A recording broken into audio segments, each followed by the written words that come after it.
A very good morning to you. Thank you for staying with us. It's time now for us to get into the newspapers, and we're joined by former Gender Minister Nana Oye Bampo Ado. A very good morning to you, ma'am. Okay, so I think you'd have to unmute for us. Can you hear me now? I can, loud and clear. Thank you so much for making the time to join us. How are you? Great. I am okay. I keep saying I'm okay under the circumstances. It is what it is. A day at a time. A day at a time. That's how we take it. A day at a time. We don't want to stress. A day at a time. That's how it goes. How about you? How have you been? It's been over a month since we last had an interaction here. How have you been? It's been tough. It's been very tough. The economic situation in Ghana is very deplorable, and day in, day out, you get calls of distress. So it's quite a big problem. It is a big problem. People are really suffering. You know, people sleep without food on an empty stomach, and people are not able to even pay their medical bills. And it's really sad, a sad situation. Now, from where you sit, people would say, as former gender minister and the role you've played in the previous administration and everything, that you are not feeling the pinch. You know, that's the rhetoric out there. Personally, do you have any lived experiences to share? For me, for example, it's become really hectic. Every time I have to go to the fuel station, I get palpitations because it's not easy on my pocket. What is it like for you, just briefly? It's really very difficult in terms of, especially your people who depend on you, or people who would otherwise not even approach you for financial assistance, approaching you for financial assistance. And last week, for instance, a young lady called and talked about her mother's pacemaker, and the mother has to do a replacement, and there's no money. Somebody will call cesarean section, they have to pay X amount, there's no money, or just simply there's no food in the house. Please, can you send us 20 Ghana cedis? There's no food in the house. And you just see, I've just giving money to buy chicken, frozen chicken. The last time I bought it was 115. It's now 300 Ghana.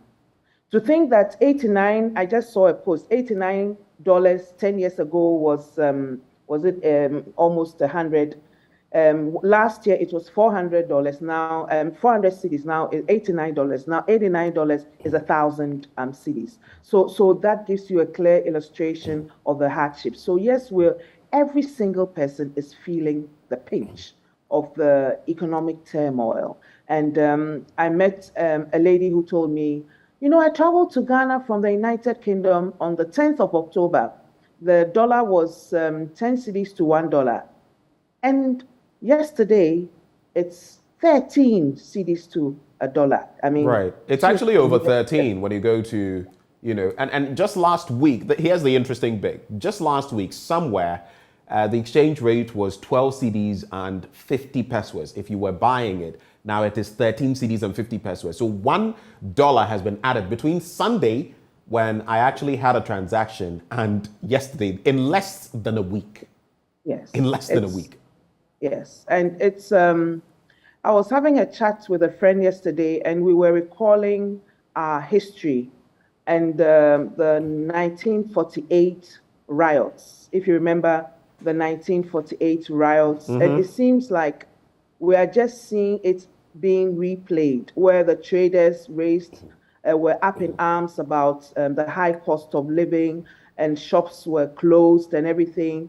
And then it led to Sergeant Ajete and co marching on to the seat of the colonial government, and the ramifications of what happened with over 100 people dying, and how the riots, we had spots all over Ghana where there were also riots because of the economic situation. And you see it playing right. History is actually repeating itself. And it's very worrying that we actually now have the president of Ghana, Nana Akufo-Addo, being hooted and booed at when he actually goes for public functions to perform his duties as a president. And that should tell us the story. It is very, very worrying in Ghana today, and it doesn't seem like government has a grip on the situation. We want to see some hope, and we want to see some solutions to our predicament as a country. There are two things I want to run by you quickly on this so we can move on. But I just want to say as well, the bit about people reaching out is real. This week alone, I can't tell you. In fact, week on week, day on day.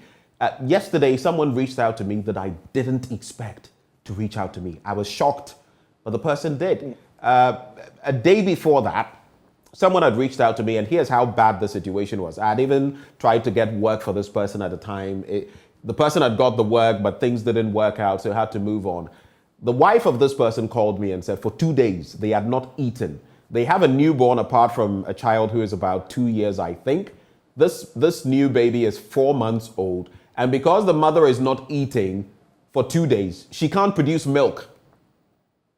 And it was just so troubling for me because honestly, it's not that I have that much, but it was so troubling that I just had to let someone reach out to them and see to that on my own. So that's just by the by, but those are the lived experiences of people. But how does that rub off on you when you hear, so the Ghana Statistical Service, I'm sure you've heard of Professor Steve Hank and how he's been analyzing our inflation and saying it's over 80%, now 90% plus, in fact, just about 100%. The Ghana Statistical Service has come out to debunk that based on how he, measures the different figures compared to what we do here. Right now, it stands at 37.2% officially. There's also tied to that, one of the deputy directors of communications for the New Patriotic Party, One Owusu Bempah, who says, in fact, Ghana's currency is the third strongest in Africa, third only to the Tunisian dinar and the Libyan dinar. How do you digest all of these very quickly, and then we get into the papers? Yeah, very quickly. You see, the president, Nana Addo Dankwa Akufo-Addo, gets serious. This is leadership. You undertook to lead Ghana and lead our government. We have a problem. Solve that problem or resign. People are dying. People are stressed out. People are hungry. The economy of Ghana has collapsed. We are in a dire situation, and we do not need any NPP communicator or the head of statistical service to give us rhetoric. When we feel in our tummies, in our minds, we see the dire situation. We have only one country, and the president actually rubs it in our faces. And look at what the things he went to say in Kumasi. It actually becomes a security problem. Tensions are high, just one spark, and then there's turmoil in this country. And so he must give us hope and tell us how he's going to solve this problem, or he should get off the seat, resign, and get somebody to manage the economy so that we can have some respite. Is a resignation going to solve anything? The council, he cannot perform. Nano, if you can hear me. And he has failed. He cannot, the president, Nana Akufo-Addo, cannot perform. The economy has collapsed. He is not leading this country. And if he thinks he cannot, he should resign and put a team together. I just want to find out quickly, if you can hear me. Is the president's resignation going to solve anything? Well, we will get a leader who can solve the problem. He is the president now, and the situation is getting worse. And he hasn't said, he's been on his tours for a fortnight. He hasn't said a single word of hope or anything to make us even have that hope that, there is a solution, that government is coming up with some solution to our predicament. He hasn't said one thing. He's rather taunting the general population. He's rather taunting and passing some comments that are rubbing people in a very wrong way. Look at the comments he made on the Kwabre road construction and whether people would vote for NDC or NPP. As a leader in this dire situation, he should not be speaking like that at all. I'm very, very disappointed in him. We need true leadership, a leadership with conviction that will take us out of this. And we don't want him to rub things in our face, and we don't want any instability in Ghana, because when people get desperate, I was driving on the road around my house, and now people have blocked the road, and they are saying, if you don't give us money, young men, if you don't give us money, you cannot pass. And you either have to give money or turn round. And these are the little acts of intolerance that you see that can gradually ascend into something that would not be contained. Why is the IGP going to the Guta, the shops and everything? It tells you that we have a security situation.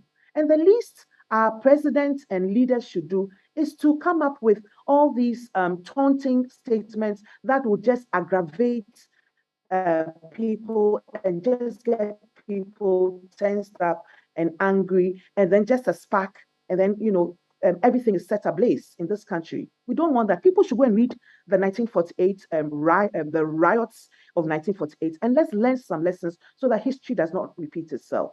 Let's all try and solve the problem. Right. It's very, very important. Thank you for those initial comments. Let's get into the papers now. And the Daily Graphic this morning says, walls go down at Ramsar site. Regional Minister says it's demolition phase 1. And we know hundreds of such have been cited. We'll bring you some details of that. 4 Petition CID over Akonta mine.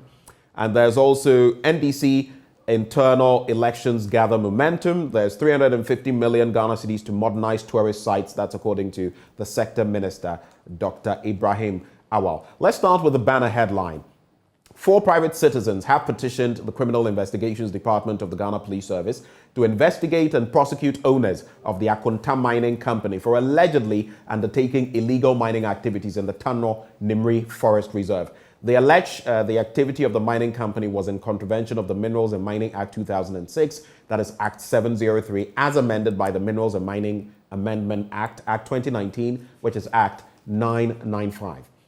They are also asking the CID to investigate the people acting as directors of the company and also let them face the law as they are breaching the law against illegal mining. The 4 persons are the founder of the Media Coalition Against Galamsey, Dr. Ken Ashigbe, a legal practitioner, Martin Kpebu, the co-chairman of the Citizens Movement Against Corruption, Edem Sinanu, and a fellow of the Center for Democratic Development Ghana, CDD Ghana, that is Kwame Esiedu. In terms of evidence, some of the pieces of evidence the 4 have submitted to support their petition are videos and photos of the affected area, which shows some parts of the forest area cleared, power generators, excavators, and pumping machines left at the site. There are also photos of the excavated soil and other mining operations as found at the site, contrary to Section 99 of the Minerals and Mining Act 2006. Your quick reflections on this, your quick reflections on Akonta mining and what has happened so far. We do know that on the other end, there have been some DCEs who have been pointed to,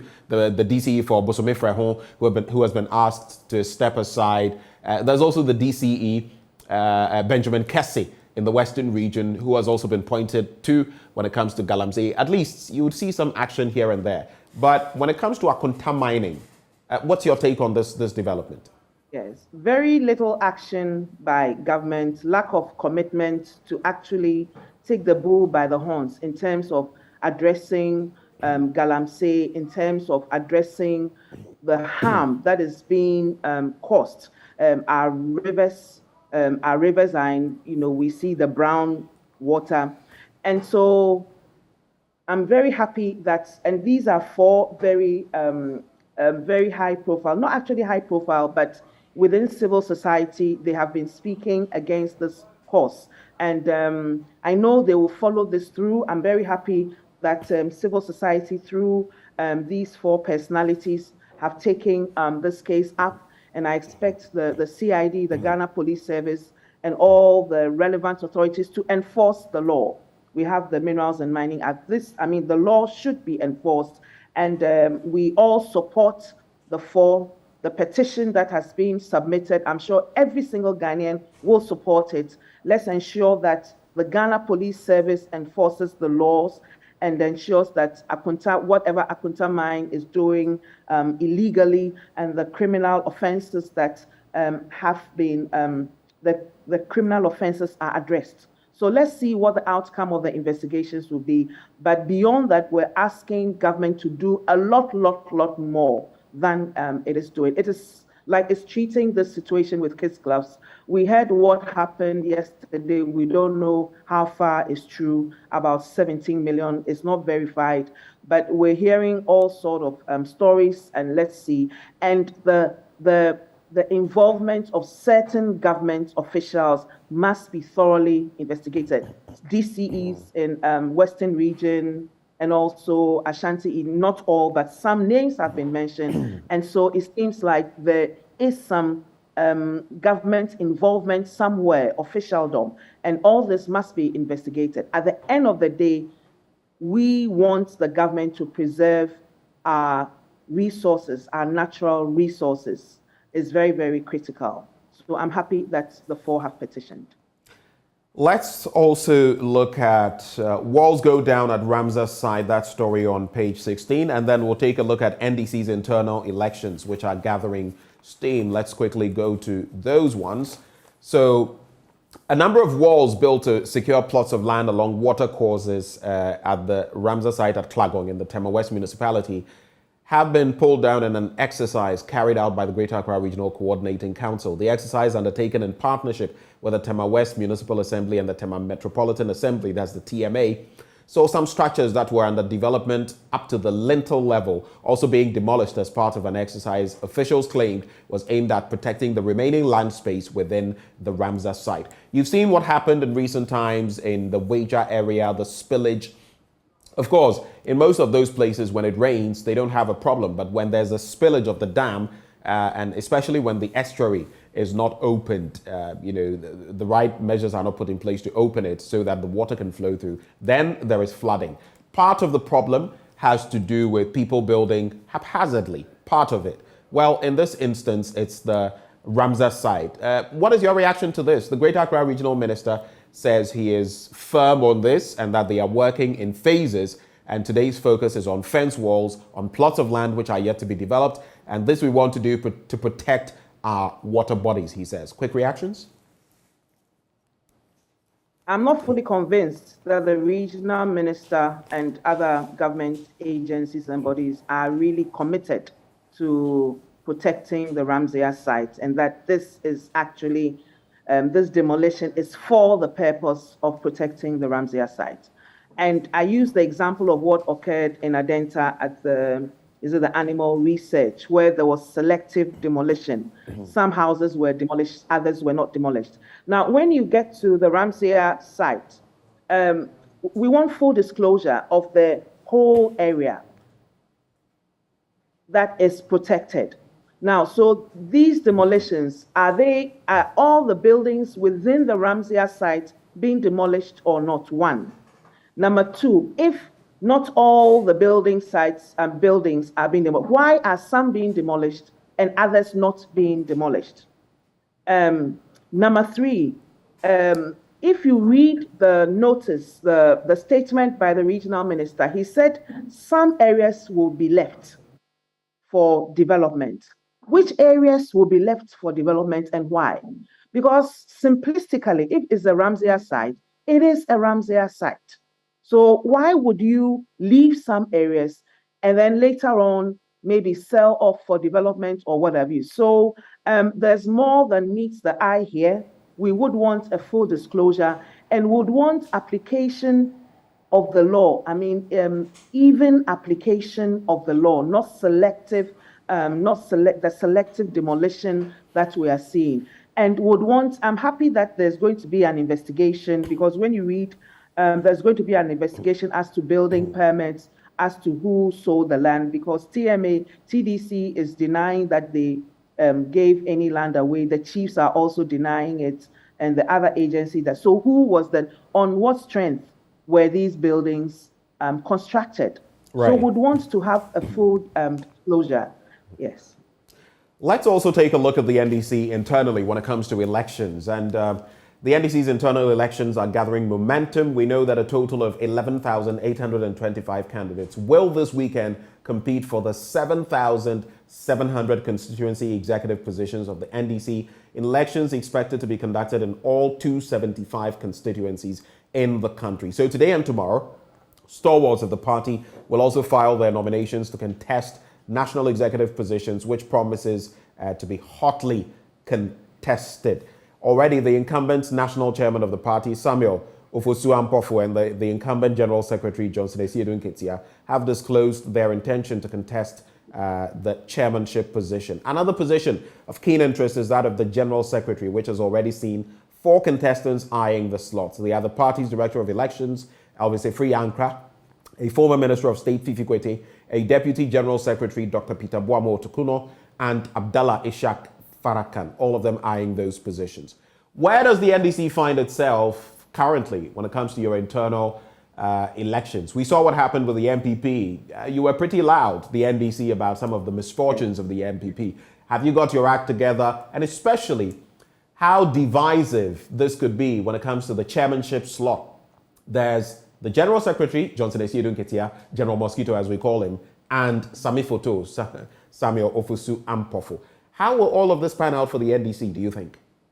Yes, we are on course. The good thing is that it's very well structured. There are clear guidelines that are consistent with our NDC constitution. We've had branch elections. They've gone on well. And the good thing is that at every single constituency, there was a panel to do mediation, to do arbitration in case there were disputes or there were issues relating to the branch election. So that went on very well, and that will also be replicated. So at all levels of the party, at the constituency level, at the regional level, at the national level, we had mechanisms for conflict resolution. And I believe that has helped a lot to reduce the disputes, and that's why you may hear a few, but not that much. So we have organized and planned very well. In terms of logistics, each constituency has been given some logistics from HQ to help in the processes in terms of the Electoral Commission officials, setting up of booths, and then also for the polling agents and polling staff, and even for the delegates who will be coming. So it is very well organized and planned and very structured. And I'm happy with how things are going. The key thing, disputes or issues that come up, and I think that is very good. At the regional level, there was also an appeals committee. So if you were dissatisfied at the vetting at the constituency level, you have the opportunity to go to the regional level, and then the opportunity to go to the national. At the national, it is Honorable Alex Segwefia, who is chair. So with this structure, former Minister of things Health. are going on, and issues. Yes, former Minister of Health and Deputy former Minister of Defense. So things are going on. Yes, there are some flashpoints that are being. How are you going to deal with that? The flashpoints and the issues arising. Yes, we have committees at the national level. We have teams. We have regional teams, and then we also have national teams that are going to monitor the process. And these national and regional teams have been monitoring right from the membership, the membership drive, right through to right through to vetting. Right. So right from membership, picking up of forms, and then through to vetting. So it's quite structured, and everybody knows what the guidelines are. Everybody has the guidelines, and we're following the guidelines. So I believe it's been better, it's been very efficient, and the flashpoints are also being addressed. I wish each and every contestant the very best, and the delegates, let's go out. I'm also a delegate, Perez Branch. I'm an executive member of Perez Branch, Ogbojo Ward. Just to clarify, so you say you're a delegate.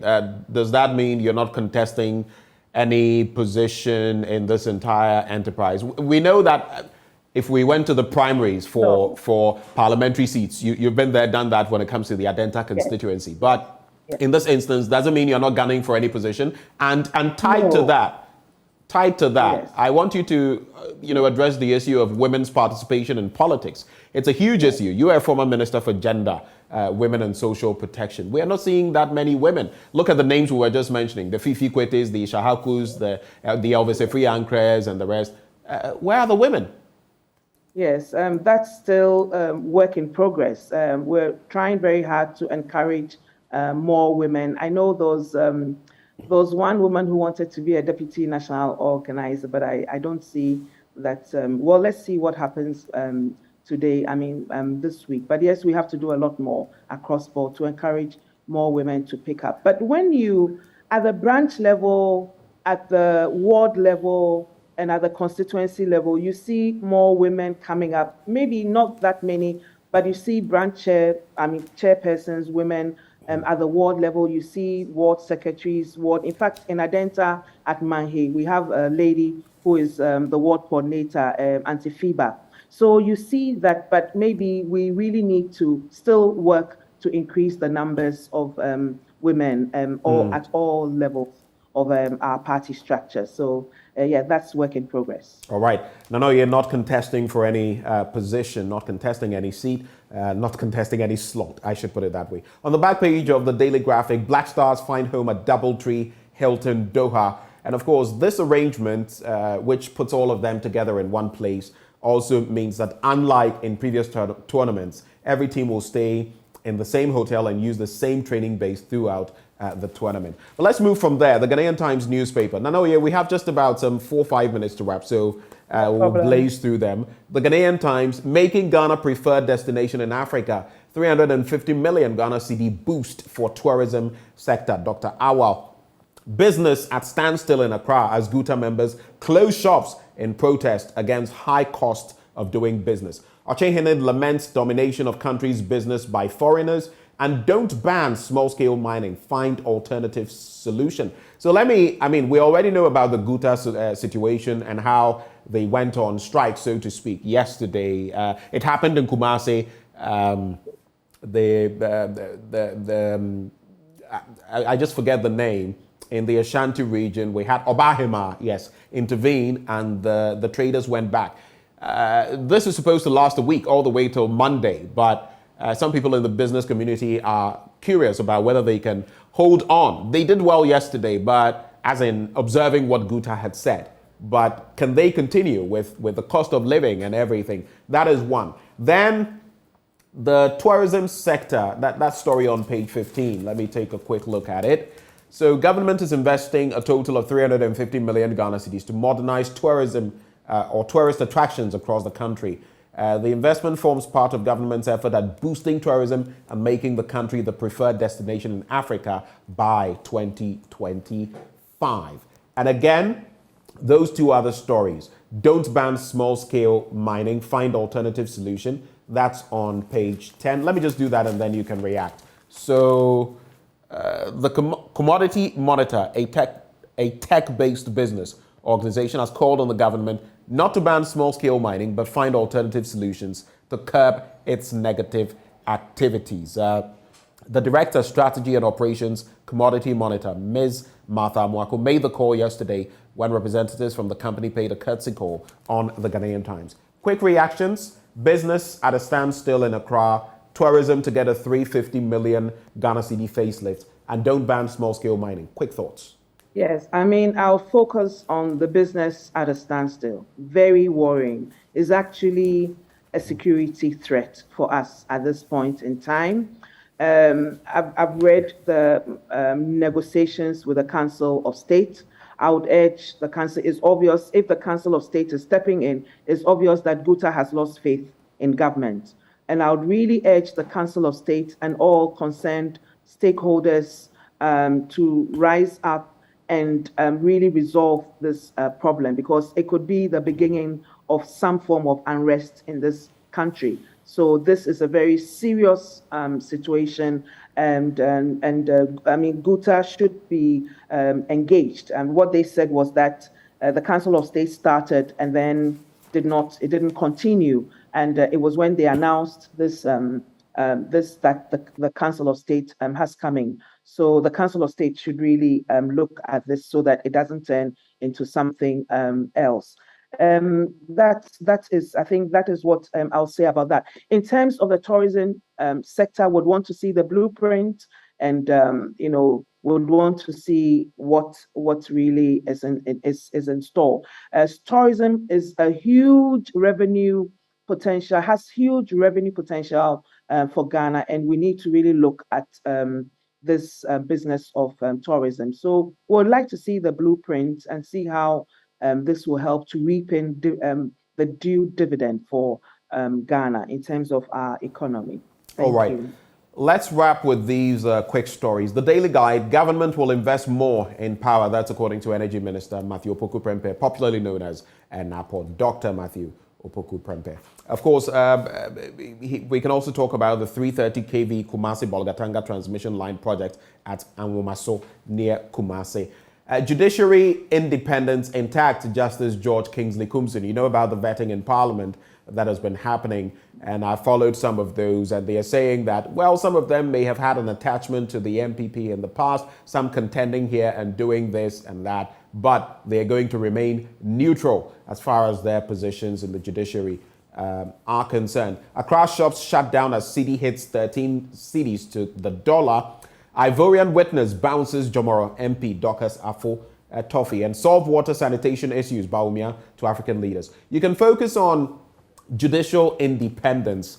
We've dealt with most of these other issues, but on judicial independence and the nominees, I heard one of the nominees say that, look, as some exit, others are brought in. So it's not that we are going to have 18. Others exit, some are brought in. And regardless of our political colorations in the past, when it comes to the law, we'll, administer it without fear or favor. Quick reaction to that? The judiciary, the justice sector, is a very important arm of government in terms of balance of power. That is where an ordinary man in Ghana can go and seek justice and get results. And it is very important that we hold judicial independence sacrosanct. Unfortunately, we have challenges with judicial independence in Ghana presently. We shouldn't act like ostriches. We have challenges with judicial independence. We have also expressed concern about the increasing number of judges we have at the Supreme Court, the fact that there doesn't seem to be a cap. And if you do a comparative analysis, even across the Commonwealth, would see that President Nana Addo Dankwa Akufo-Addo is the president who has appointed the highest number of Supreme Court judges, of High Court judges, of Appeal Court judges. We need to have a balance, and we really need to guard with our blood the independence of the judiciary. Okay. If we want stability in this country, if we want the investor to have faith and confidence in investing his or her hard-earned dollars in our country so that boost our economy, then we must preserve and protect judicial independence, the integrity of the institution of our judiciary and our courts. This is very critical for us. We have to go, Nanoye, but just let me leave all of us with these headlines.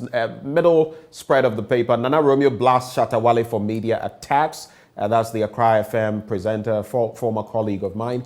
Ex-factory price inflation hits 45.6%. That's according to data from the Ghana Statistical Service. And in the Business Finder, President commissions Setre maize processing factory. On that note, I'd like to say a big thank you to you, Nanoye Bampo Addo. Thank you so much for joining us this morning. All righty. Have a great day. I wish you the same. Bye. Bye-bye. Thanks. Before we get into sports, happy birthday to you, Jaden Joseph Buama. You are 6 years today. May God's favor and anointing be upon you as you grow in wisdom and knowledge. It's from Daddy and Mummy. That's Ernest and Ellen Boama. Wish you the very best, Jaden. Grow to become a man after God's own heart. On that note, I leave you in the hands of the sports crew. And yesterday, Manchester United did it, downing Tottenham Hotspur. Well, details in sports.